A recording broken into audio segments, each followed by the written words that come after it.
오늘 설교를 준비하는데 계속 생각이 났던 찬양이 하나 있습니다. 물이 바다 덮음 같음이라는 제목의 찬양인데요. 이렇게 되어 있습니다. 세상 모든 민족이 구원을 얻기까지 쉬지 않으시는 하나님, 주의 심장 가지고 우리 이제 일어나 주 따르게 하소서. 하나님이 모든 민족이 구원을 얻기까지 쉬지 않는다고 합니다. 그리고 또 하나님께서 그렇게 모든 민족을 구원하기 위해서 우리가 주의 심장을 가지고 살아가기를 원한다라는 것이죠. 세상에 보면요, 겁쟁이 그리스도인들이 점점 늘어나고 있습니다. 세상에서 주님의 심장을 가지고서 적극적으로 주님을 증거하는 그런 사람들이 점점 작아지고 있습니다. 또 반면에 그럼에도 불구하고 세상에서 주님의 심장을 가지고서 강력하게 영향력을 끼치는 그리스도인들이 또 있습니다. 하나님께서 우리가 조롱받는 그리스도인이 되기를 원하지 않았습니다. 오히려 질문받는 그리스도인이 되기를 원하셨죠. 뭔가 달라진 것 같은데 뭐 좋은 일 있어? 뭔가 속에 새로운 뭔가가 있는 것 같은데, 우리가 새벽 예배 마치고 또 회사를 가고 누군가를 만나면 뭔가 좀 달라진 것 같은데 뭐 좋은 일 있냐고 그렇게 물어보는 그런 질문을 받는 사람이 되기를 원하셨다라는 거죠. 다니엘이요, 그런 사람이었습니다. 다니엘은 세상에서 숨어 지내는 겁쟁이 그리스도인이 아니었습니다. 당당하게 세상에서 탁월함을 인정받는 그런 그리스도인이었습니다. 근데 오늘 말씀을 보면 이 탁월함을 바라보는 두 가지 관점이 있습니다. 왕의 관점하고 다니엘의 관점이 나옵니다. 왕의 관점은 보이는 현상, 실제로 드러난 실력에만 관심이 있습니다. 왕이 만나서 질문을 해보면서 실력의 차이가 느껴졌습니다. 그래서 오늘 말씀을 보면 두 번이나 이런 실력을 인정을 해줍니다. 첫 번째로는 함께 교육을 받았던 사람들과 비교해 보니까 다니엘과 친구들이 월등하게 실력이 나은 것입니다. 19절에 왕이 그들과 말하여 보매 무리 중에 다니엘과 하나냐와 미사엘과 아사랴와 같은 자가 없으므로 그들을 왕 앞에 서게 하고, 다른 교육생들하고는 차원이 다르다라는 거죠. 그래서 이 다니엘과 세 친구를 왕 앞에 서게 했습니다. 무슨 말이겠어요? 썼다라는 거죠. 채용을 했다라는 것입니다. 두 번째로 온 나라의 각종 현자들하고 비교해봐도 뛰어나다라고 그렇게 인정을 합니다.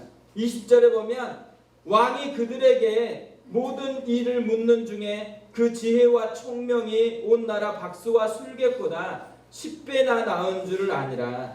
여기서 박수나 술객은 어떤 중요한 일이 있었을 때 조언을 받는 그런 현자 그룹인 거죠. 근데 그들보다 온 나라에 있는 성인들 다 합쳐 있는 그런 현자 그룹보다 지혜와 총명이 10배나 더 탁월하다라고 그렇게 이야기를 합니다. 최근에요, 초격차라는 그런 말이 있거든요. 남들이 도저히 따라올 수 없는 그런 격차를 얘기를 합니다. 다니엘이 또 세 친구가 다른 사람과 비교해보면 초격차를 가지고 있다는 것입니다. 그래서 어떻게 됐을까요? 21절에 이렇게 되어 있습니다. 다니엘은 고레스 왕 원년까지 있느니라. 지금이 바벨론 왕 느부갓네살이 통치하는 때거든요. 그런데 갑자기 페르시아 왕이었던 고레스 왕의 이름을 꺼내고 있습니다. 왜 갑자기 이렇게 고레스 왕의 이야기를 꺼내고 있을까요? 이때까지 살았다는 얘기가 아니에요. 이때까지 총리로 쓰임을 받았다라는 것을 이야기하고 있다는 거죠. 바벨론에서 메대, 또 메대에서 바사, 페르시아 왕국에 이르기까지 세 나라의 총리가 되었던 전무후무한 사람입니다. 다니엘과 같은 사람이 이전에도 없었고 이후에도 없어요. 그만큼 실력을 인정받았다라는 거죠. 우리도 이러면 얼마나 좋을까요? 직장에 가서 누구에게나 다 인정을 받는 거예요. 또 우리 아이들이 이러면 얼마나 좋겠어요. 학교 가면 다 인정을 받아요. 공부를 하면 어떻게 돼요? 초격차. 운동을 하면 초격차. 그래서 시험만 보면은 무조건 1등이에요. 우리가 다 그런 거 꿈꾸잖아요. 그래서 애들이 무조건 초격차가 이루어지기 위해서 계속해서 할 수 있는 모든 것을 동원하려고 합니다. 네, 오늘 말씀을 이렇게 적용해 보면 그러면 우리는 굉장히 힘들 거예요. 우리가 초격차 아니잖아요. 해도 잘 안 돼요. 우리는 굉장히 평범하다 생각하고 있는데 그래서 다니엘이 초격차래요. 그럼 다니엘을 볼 때마다 마음이 점점 더 힘들어질 것입니다. 근데 왜 이 말씀을 기록하고 있을까? 세상은요, 왕의 관점으로 우리를 본다라는 거죠. 세상에서는 오늘 새벽 예배 드리고 왔냐? 얼마나 기도 많이 했냐? 안 봐요. 세상에서 뭐만 봐요? 지금 빠릿빠릿하게 열심히 뭔가 성과를 내고 있냐? 그렇지 않느냐만 본다라는 거죠. 세상은 신앙이 아니라 실력을 봐요. 그러니까 뭘 해야 돼요? 세상에서 영향력을 끼치려면 실력을 갖춰야 된다라는 거죠. 실력을 준비해야 된다라는 하나의 메시지를 주고 있다라는 것입니다. 근데 오늘 말씀을 보면요, 이런 왕의 관점과는 전혀 다른 새로운 관점을 또 이야기를 합니다. 다니엘의 관점입니다. 17절에 보면 하나님이 이 네 소년에게 학문을 주시고 모든 서적을 깨닫게 하시고 지혜를 주셨으니 다니엘은 또 모든 환상과 꿈을 깨달아 알더라. 주어가 바뀌었어요. 주어. 내가 아니라 하나님이 주어입니다.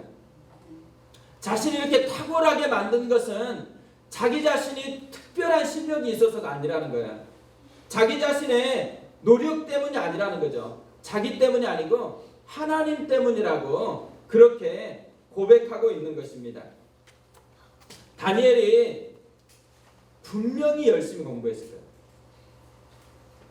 언어도 모르니까 언어부터 배우면서 다른 사람에 비해서 훨씬 열심히 그렇게 수고를 다해서 그런 학문을 땄고 많은 것을 구비했을 거예요.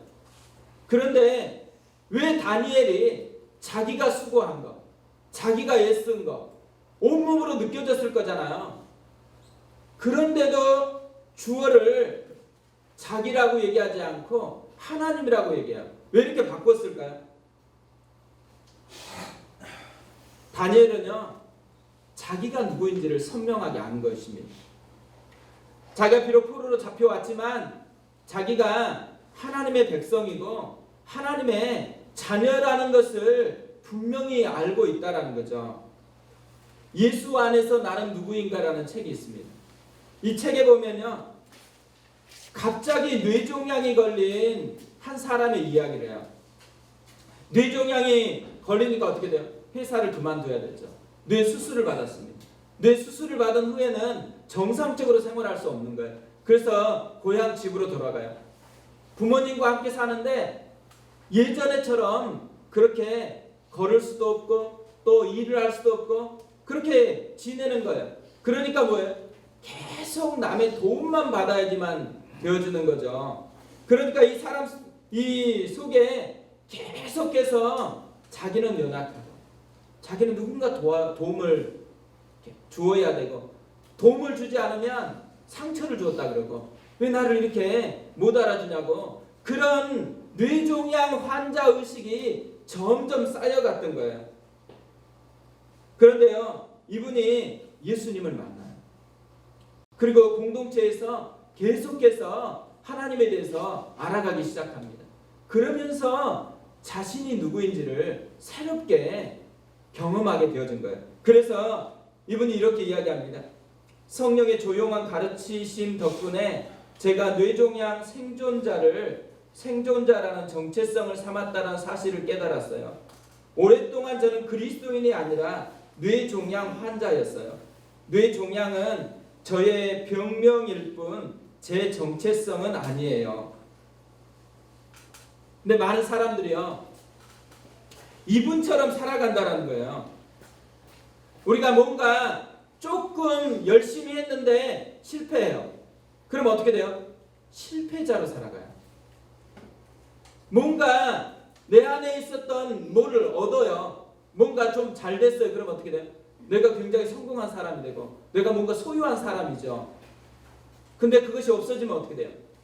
그럼 나는 가난뱅이고 나는 여전히 비루한 사람이라고 그렇게 생각하고 살아가는 거죠. 근데 그는 우리의 진짜 정체성이 아니라, 우리의 진짜 정체성이 뭐예요? 하나님의 아들, 온 땅을 창조한 풍성하신 그 하나님의 자녀라는 것이 우리의 진짜 정체성이라는 거죠. 다니엘은 자기가 지금 하나님의 백성이다라고 그렇게 고백하고 있는 것입니다. 또 다니엘이요, 이렇게 주어를 바꾼 것을 보면 왕이 보지 못했던 진짜 본질이 뭔지를 알려주고 싶은 거예요. 자기 실력의 진짜 뿌리, 자기 실력의 진짜 뿌리는 자기 자신에게 있지 않다라는 거죠. 자기는 여전히 아무것도 아닌 그냥 포로예요.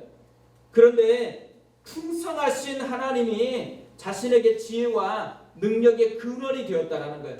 그 하나님의 풍성함이 자기에게로 지금 흘러 들어와서 자기의 지혜가 되고 자기의 실력이 되었다라는 것을 이야기하고 있는 것이죠. 다니엘은요, 지금 자기가 수원지라고 얘기하는 게 아니에요. 자기는 수도꼭지라고 이야기하는 거죠. 자기가 수도꼭지를 틀기만 하면 수원지하고 연결되어 있으니까 그 수원지에 있었던 하나님의 풍성함이 자기에게서 드러나서 사람들이 어떻게 생각해요? 사람들이 볼 때는 자기에게서 풍성한 물이 나오는 것처럼 그렇게 생각하고 있다라는 거죠. 다니엘은 진짜 하나님을 만난 거예요. 진짜 하나님을 경험한 거죠. 또 다니엘은요, 교회 안에서만 갇혀있는 좁고 작은 하나님이 아니에요. 교회 밖에서도 왕도 인정할 만한 그런 풍성한 모든 것을 다스리시는 그 하나님의 풍성함을 지금 만났다라고 고백하고 있는 것이죠. 우리가요, 하나님을 너무 축소할 때가 많습니다. 성경 볼 때 하나님 필요하죠. 기도할 때 하나님 필요하죠. 그런데 회사에서 또 삶에서 하나님이 없이 그냥 내가 살아야 되는 것처럼 그렇게 살아갈 때가 많다라는 거죠. 다니엘은 공부할 때도 하나님의 능력으로 공부했다라는 거예요. 갈대아에서 학문을 배울 때 그때도 믿음으로 공부했다라는 거죠. 하나님이 주시는 그 지혜가 자기의 것으로 스며들고 자기 것이 될 수 있도록 그렇게 하나님 앞에 믿음으로 공부했던 사람, 그 사람이 다니엘이었다라는 것이죠. 오늘 우리에게 이 다니엘의 모습이 있었으면 좋겠습니다. 다니엘처럼 우리가 진짜 하나님을 만났으면 좋겠어요. 우리도 부족하잖아요. 평범하잖아요. 우리에게 진짜 본질은 어디 있냐면 우리 밑에 있는 수원지이신 하나님께 있는 거예요. 하나님께 연결이 됐느냐, 하나님의 것을 내 것으로 활용하는 능력이 있느냐, 그렇지 않느냐에 따라서 삶이 달라진다는 것을 다니엘이 보여주고 있다는 거죠. 다니엘만 그런 것이 아닙니다. 다윗도 그랬어요.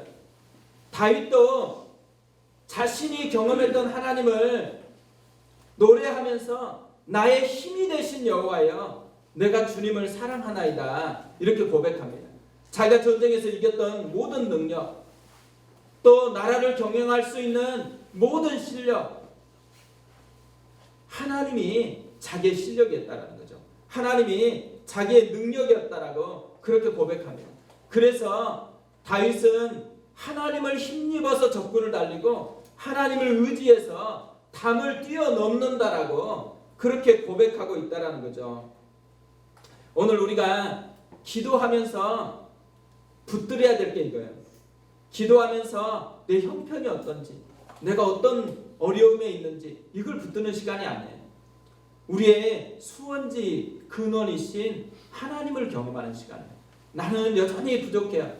나는 여전히 능력이 없어요. 평범해요. 그런데 우리는 그것만으로 사는 사람이 아니에요. 우리에게는 수원지에 풍성하신 하나님이 우리 하나님이세요. 그 하나님이 내 하나님이 되어지는 것, 그것을 위해서 이 새벽에 우리가 하나님 앞에 나아가는 것이죠. 야고보서 1장 5절에서는 이렇게 얘기합니다. 너희 중에 누구든지 지혜가 부족하거든 모든 사람에게 후히 주시고 꾸짖지 아니하시는 하나님께 구하라. 그리하면 주시리라. 이 은혜를 우리가 경험했으면 좋겠습니다. 꾸짖지 않고 후히 주시는 하나님이 오늘 새벽에 만날 하나님이에요.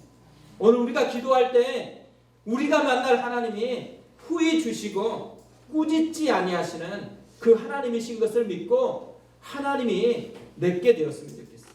하나님의 능력이 내 온몸으로 녹아들어서 내 삶이 되어지고 내 언어가 되어지고, 그래서 사람이 보면 진짜 다른 것 같은, 뭔가 다른 것이 있는 것 같은 그것을 드러내주는 사람, 다니엘과 같은 그 사람이 우리가 됐으면 좋겠고 또 우리의 자녀들이 됐으면 좋겠고 우리의 교회가 되었으면 좋겠습니다.